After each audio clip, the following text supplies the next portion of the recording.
2008 Road King with Roadsmith independent suspension kit on the back. It's got a few nicks and scrapes, and it looks really nice. It's got a couple of small. This guy, small. Needs a little touch-up paint, I suppose. But for the most part, really looks good. Chrome bumper, chrome wheels. It's got the emergency brake. This guy opens up. Some paperwork and whatnot in there. And kind of a list of what we did to it. With all brand new tires, front and rear, and new brakes, and new oil change, transmission, engine, and primary. Brand new trike tire on the front there. Anyway, she fires right up.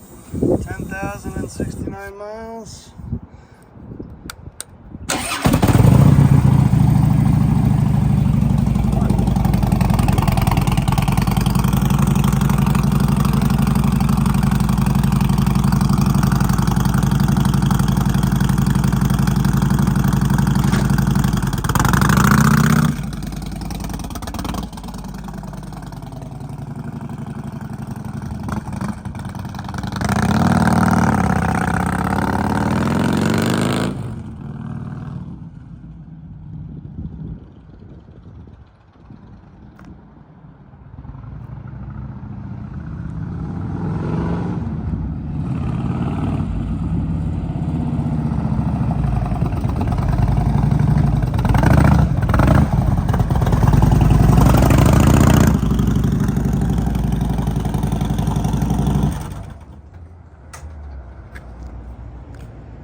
And that's it. Emergency brake right there.